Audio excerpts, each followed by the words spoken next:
अस्सलाम वालेकुम एवरीवन। उम्मीद है कि आप सब खैरियत से होंगे और उम्मीद है कि आपके फैमिली मेंबर्स, आपके पेरेंट्स खैरियत से होंगे। आज के जो हमारा लेक्चर है वो एक मोटिवेशनल लेक्चर है। वो किस चीज के बारे में है? वो इस चीज के बारे में है कि mention the difficulties while speaking English language या व्हाइल स्पीकिंग इंग्लिश। वो मुश्किलात जब हम इंग्लिश बोलते हैं तो हम फ्लुएंटली नहीं बोल पा सकते, बताएंगे इस वीडियो में। तो सबसे पहले अगर आपने हमारे चैनल को सब्सक्राइब नहीं किया तो प्लीज हमारे चैनल को सब्सक्राइब करेगा और इसके साथ साथ बेल का आइकन भी दबाएं ताकि लेटेस्ट वीडियोस आप तक आ जाए और आप तक उनकी रसाई हो। सो फर्स्ट ऑफ ऑल मैं एक नुक्ता या एक पॉइंट को उसके ऊपर मैं एक थोड़ी सी 1 मिनट के लिए बात करूंगा कि हम पाकिस्तान में रहते हैं। बेसिकली पाकिस्तान डेवलपमेंट के लिहाज से, तरक्की के लिहाज से पाकिस्तान एक थर्ड वर्ल्ड कंट्री है। जैसे कि हम जापानीज जो कार्स हम लेते हैं और हम कहते हैं कि थर्ड हैंड कार्स है, यानी 2 हैंड्स, यानी दो अगर चाहिए एक कार है तो इसको दो बंदों ने इस्तेमाल किया है, यानी दो मुल्कों ने इस गाड़ी को चलाया है। तो तीसरी जो मर्तबा है, तीसरी जो बारी है वो हमारी है। सो इसका मतलब ये है कि हम थर्ड वर्ल्ड कंट्री है, हम डेवलप कंट्रीज में नहीं है। और ये हमारी एक दूसरी बड़ी कमजोरी कि हम अपने नेशनल लैंग्वेज को फरोग नहीं दे सके। हम कहाँ से फरोग दे सकेंगे कि हमारे जो नेशनल लैंग्वेज का स्टेटमेंट है हमारे आयन में, कॉन्स्टिट्यूशन में हम लोगों ने उसको इंग्लिश में लिखा है। सो वो एक अलग टॉपिक है, उस पर बात नहीं करेंगे, लेकिन हमारे लिए इंग्लिश बोलना कंपल्सरी है, बहुत ही कंपल्सरी है, क्योंकि because all the documents, all the interviews as well as all the papers are in English. So हमें we have to speak and we have to learn English language. अब हमारे पास इस English को जब हम बोलते हैं तो हमारे पास डिफिकल्टीज आते हैं, हम फ्लुएंटली बोल नहीं सकते। क्या रीजंस है, क्या वजूहात है? सो फर्स्ट ऑफ ऑल एक क्वेश्चन जब मैं आज करूंगा यहाँ इस वीडियो में कि हम लोगों ने हमारी जो मदर टंग है या हमारी जो अपनी जो जबान है, जो भी है, पश्तो है, बलोची है, पंजाबी है, सराइकी है, सिंधी है, जो भी जबान है, लेकिन इसके मतलब एक क्वेश्चन है, दैट इज व्हाट, कि हमने अपनी मादरी जबान को कैसे सीखी। न तो हमने ट्यूशन पढ़ी, न तो हमने किसी से गाइड का मतलब कि हम कभी ना तो एकेडमी गए हैं न कभी तो स्कूल गए हैं कि हमारे मदर टंग को सीखा। एक तो जो बेसिक्स है यानी डेली रूटीन के मुताबिक जो हम बोलते हैं, मैं इसकी बात करता हूँ। एक तो आप अपने जुबान में क्या करते हैं, स्पेशलाइजेशन करते हैं, वो अलग सी बात है, लेकिन मैं एक डेली रूटीन की बात करता हूँ।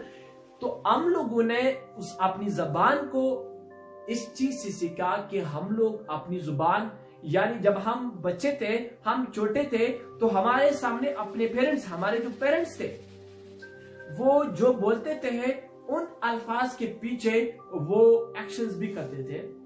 यानी अगर मेरे वालिद साहिब ये बोला करते कि आप नमाज पढ़ ले, लेकिन नमाज तो एक मतलब जब बंदा बालिग हो जाए वो नमाज पढ़ता है, लेकिन इससे पहले जब हम छोटे उम्र में थे, यानी वालिद जो भी बोलते थे तो उस लफ्ज या उस सेंटेंस के पीछे एक प्रैक्टिकल वर्क भी था। समझ में आया? यानी हर लफ्ज के पीछे एक प्रैक्टिकल वर्क होता है। सो आई मीन के यानी जो बोलते हैं उसके पीछे प्रैक्टिकल वर्क्स भी होते हैं। यानी हम लोगों ने अपनी मादरी जबान को रिपीटेशन ऑफ वर्ड्स या रिपीटेशन ऑफ एक्शन से हम लोगों ने अपनी जुबान को सीखी है। यानी जो अल्फाज हमारे पेरेंट्स, हमारे घर वाले बार बार दोहराते थे, तो उन अल्फाज से हम लोगों ने अपनी मादरी जुबान को सीखी। यानी इसका मतलब ये हुआ कि हमने अपनी इन्वायरमेंट से अपनी मादरी जुबान को सीखी। सो ये क्वेश्चन था, उसमें मैंने जवाब भी दिया कि हम लोगों ने अपनी मादरी जुबान को कैसे सीखी। जवाब ये रहा कि हम हमारे रिपीटेशन ऑफ एक्शंस और repetition of repetition of word से हम लोगों ने अपनी मातृ जबान को सीखी। लेकिन बात रही हार्ड्स या difficulties while speaking English language. अब ये है सवाल, ये है कि जब हम बोलते हैं, अब हमसे कोई सवाल करता है कि मौसम कैसा है, आप कैसे फील करते हो, आप क्या करते हो, यानी आप कोई anyone who asks in English, जब वो एक क्वेश्चन रेज करता है या आस्क करता है तो उस क्वेश्चन के रिप्लाई में हमने तो भी इंग्लिश में जवाब देना है।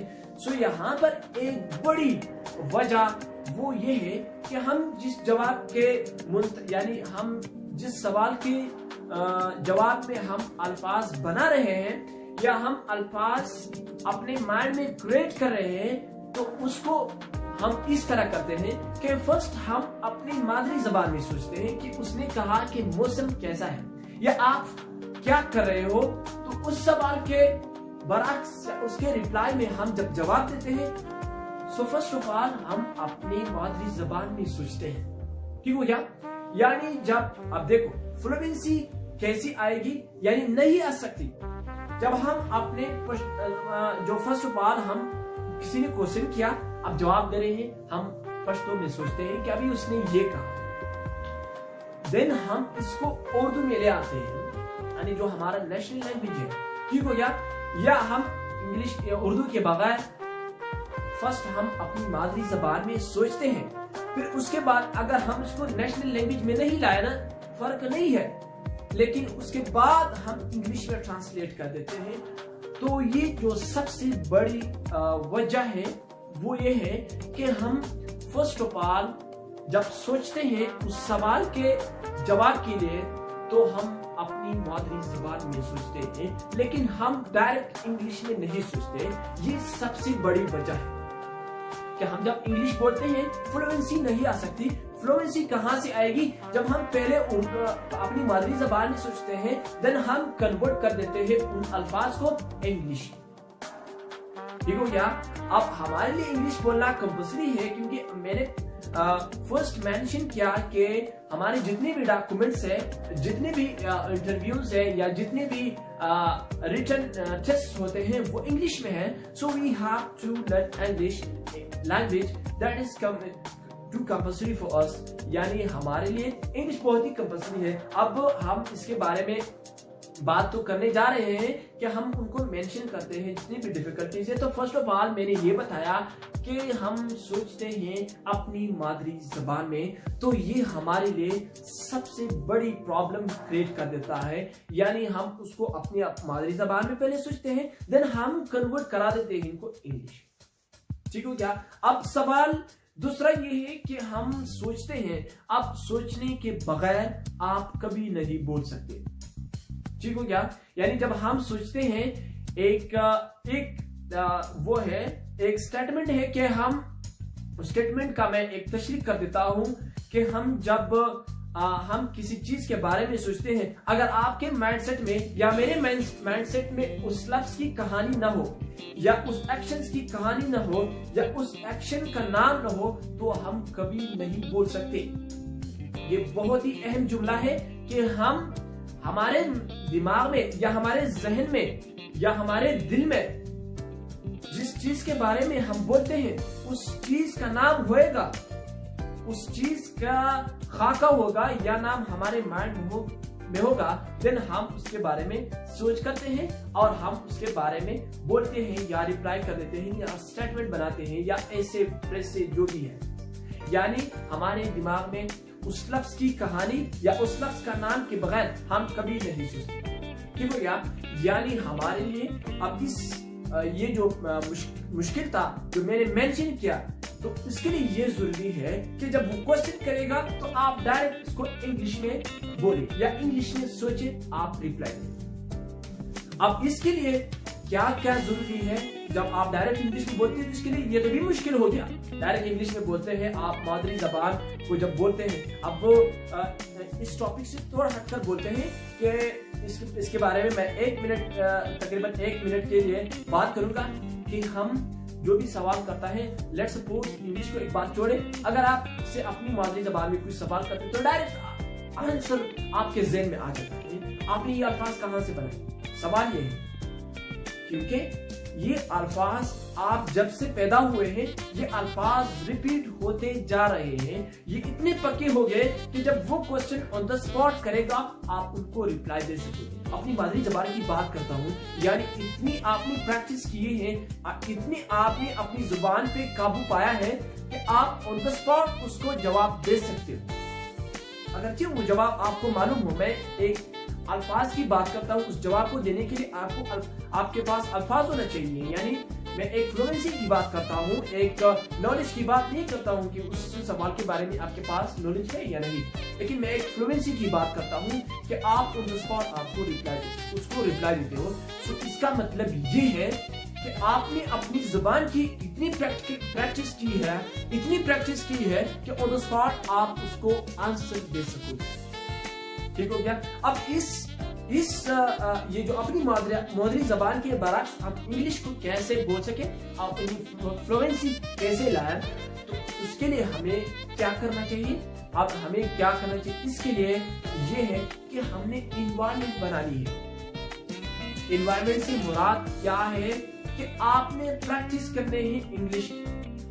अब इसके मुतालिक मैं एक स्टेटमेंट, उसकी जो तशरीह है, मैं ये कहूंगा कि इंग्लिश को while speaking English just use simple words. यानी जब आप इंग्लिश बोलते हैं, फर्स्ट ऑफ ऑल आपकी जो डिजायर है, आपकी ख्वाहिश है कि आप इंग्लिश फ्लुएंटली बोल सके, तो उसके लिए आपने क्या करना है, उसके लिए आपने करना है कि आपने इंग्लिश में सिंपल वर्ड्स यूज करना है। क्योंकि जब आप जो हार्ड या मुश्किल वोकैबुलरी है उसको फाइंड आउट करते हो तो उसमें टाइम लगता है, यानी फ्लुएंसी में कट आउट हो जाती है, यानी डिस्टेंस आ सकता है। सो फर्स्ट ऑफ ऑल एक जो दूसरी अहम बात है कि आपने जब इंग्लिश बोलना है तो सिंपल वर्ड्स यूज करें। ठीक हो गया। अब तीसरी बात पे आते हैं। अब इनको, ये जो सिंपल वर्ड्स आपने यूज करना है या आपने डायरेक्ट इंग्लिश में सोचना है, उसके लिए आपने इन्वायरमेंट क्रिएट करनी है। जब आप चैट्स करते हो, आप टेक्स्ट करते हो, आप कन्वर्सेशन विद अदर्स करते हो, आप पेरेंट्स से, आपके एजुकेटेड पेरेंट्स से आप उनके साथ बोलते हो, तो आप कोशिश करें कि आप इंग्लिश में बोले। अगर वो कहे कि आप बड़े इंग्लिश बनकर आए हो, तो उसको बोलो कि मैंने जब जॉब ज्वाइन करना है तो उस जॉब के लिए जब मैंने इंटरव्यू देनी है वो इंग्लिश में आएगी बेटा। ठीक हो गया। यानी बाबा वो इंग्लिश में आएगी, वो इंटरव्यू, वो रिटन टेस्ट इंग्लिश में आएगा। अब आपकी अगर ख्वाहिश है कि मैं एक तालीम याफ्ता इंसान बनूं, तो इस बात की फिर इंशाल्लाह जरूरत नहीं आएगी कि वो कहेंगे कि आप बड़े इंग्लिश बनकर आए। सो आई मीन कि हमारी सोसाइटीज में ये कल्चर नहीं है। लेकिन एक बात इस कल्चर से याद आया कि हमें अपनी कल्चर को छोड़ नहीं जानी चाहिए। हमारी जो कल्चर है, हमारी ये फख्र है, हम फख्र महसूस करेंगे क्योंकि हमारे आबाव अजदाद की निशानियां इसी कल्चर में है। हमारी कल्चर हमारा फख्र है। ठीक हो गया। अब कल्चर के साथ साथ इस चीज को भी प्रमोट करना है क्योंकि कंपल्सरी हो गया। अब सोसाइटी में हम फिर ऐसे ही मुल्क में रहते हैं जहां नेशनल लैंग्वेज की कोई फरोगत नहीं है, कोई यानी बालादस्ती नहीं है। इंग्लिश को हम लोगों ने सीखना है क्योंकि हमारे जितने भी डॉक्यूमेंट्स ऑफिस के हैं वो सारे इंग्लिश में हैं। हमारी जो आयन की तरामीम है, जितनी भी स्टेटमेंट्स है वो इंग्लिश ही में है, तो हम कहाँ उर्दू बोल पाएंगे। तो मेरा मतलब ये है कि वो एक अलग टॉपिक है, हमें इंग्लिश बोलना है विद फ्लुएंसी कि हम इंग्लिश को कैसे बोल सके। तो मैंने जो फर्स्ट रीजन वो बताया, सेकंड मैंने बताया कि सिंपल वर्ड्स यूज करें, थर्ड ये है कि आपने इन्वायरमेंट बना ली है, इन्वायरमेंट बनाए है अपने फ्रेंड्स के साथ, अपने फैमिली मेंबर्स के साथ। जब आप चैट्स यानी आप सोशल मीडिया यूज करते हैं, वाइल आप चैट्स करते हो, उस वक्त आप इंग्लिश में चैट्स करें। यानी practice makes a man perfect. ये एक स्टेटमेंट है, यानी एक सेंटेंस है इसके मुताबिक कि प्रैक्टिस इंसान को मुकम्मल बना सकता है। एक ये है, एक मैं एक बात करता हूँ कि आप इंग्लिश ग्रामर की बात अगर करते हो तो वो एक अलग बात है कि आप इंग्लिश को सही करा देते हो, स्टेटमेंट को सही। लेकिन एक फ्लुएंस, मैंने बहुत से लोग देखे हैं कि वो एनवायरमेंट में रहकर ग्रामर उन्होंने पढ़ा ही नहीं है, ग्रामर को हाथ टच किया ही नहीं है, लेकिन वो ऐसे इंग्लिश बोलते हैं कि आप हैरान हो जाओगे। क्या इसकी वजह ये है कि इन्वायरमेंट है, इन्वायरमेंट जिस माहौल में आप रहते हो उस माहौल का आप हो जाते हैं, उसमें कोई शक नहीं है। लेकिन एक माहौल आपने बना ली है, आपने जब आप क्रिएटिव हो, आप क्रिएट करते हो, स्टेटमेंट खुद से लिखते हो, बार बार जब आप लिखते हो तो उसकी प्रैक्टिस आएगी आपके पास और आप इंग्लिश को इंशाल्लाह बआसानी बोल सकोगे। लेकिन एक बात है हमारे मुआशरे में, वो बहुत ही कॉमन है कि हम अगर एडवांस सोसाइटीज की बात करें कि वो जिसमें ये लफ्ज डिस्करेज वो आप कभी नहीं सुन सकेंगे, नहीं कभी आप देख सकोगे। लेकिन हमारे ऐसे सीन क्रिएट्स हो जाते हैं कि हमारे यहाँ पर डिस्करेज ज्यादा है, हम करेज नहीं करते। जब कोई बंदा बोलता है, लेकिन वो कभी वो इंसान ही गलत हो सकता है, उसकी गलती को आप फाइंड आउट न करें, बल्कि उसकी जो सही स्टेटमेंट्स है, सही सेंटेंसेस है, आप उनको फाइंड आउट करें, उनको देखो कि उसने जो जितनी भी ट्रू सेंटेंसेस ड्रा किए या उसने बोले हैं उनको आप फाइंड आउट करें। लेकिन बजाय कि आप मिस्टेक्स या उस पर हंसते हो, अब ये इस हंसने से मुझे एक बात याद आई कि आपके ऊपर हंसेगा इसमें कोई शक नहीं है। जब आप बोलोगे, स्टेज पर बोलोगे, कभी कहीं क्लास, सोसाइटी, घर में, अपने पेरेंट्स के साथ, अपने फ्रेंड्स के साथ, लेकिन वो आपके ऊपर हंसेंगे, इसमें कोई शक नहीं। लेकिन आपने अगर इस हंसी से आपकी उसमें शक नहीं हुई, इट मींस कि यू लॉस्ट द मैच, आपने मैच हारा, इसमें कोई शक नहीं। लेकिन अगर आपने कहा नहीं, विद एफर्ट्स मैं इसको प्रूफ करता हूँ कि मैं इंग्लिश को फ्लुएंसी के साथ बोल पाऊंगा, तो इसमें कोई हार्डन और कोई डिफिकल्टी आपके सामने नहीं आएगी। तो मेरा मतलब ये हुआ कि इंग्लिश फ्लुएंसी के लिए आपने क्या करना है, आपने जो सोचना है या आपने बोलना है, सिंपल वर्ड्स में आपने सोचना है, तो आप ट्राई करें आप डायरेक्ट इंग्लिश में बोले, न कि अपनी मादरी जबान में फर्स्ट, देन आप कन्वर्ट करा देते हो इंग्लिश में। सो इसके लिए आपने क्या करना है कि आपने इन्वायरमेंट बनानी है, आपने न्यूज़पेपर्स पढ़नी है, जितनी भी है इंग्लिश में, आप उनकी प्रैक्टिस करें। यानी ये सारे जो नचोड़ है वो एक लफ्ज की हो जाती है कि practice makes a man perfect. जब आप प्रैक्टिस करोगे तो आप यानी इसके साथ साथ मैंने बकाया जो वजूहात है वो भी बताई, लेकिन इसके लिए सबसे बड़ी चीज ये है कि एनवायरनमेंट क्रिएट करो तो आपके लिए कोई मुश्किल नहीं आएगी और आप आसानी से इंग्लिश में काबू पा सकेंगे। तो नेक्स्ट लेक्चर तक और नेक्स्ट मोटिवेशनल वीडियो तक हम चाहते हैं इजाजत। अल्लाह हाफिज, दुआओं में याद रखिए।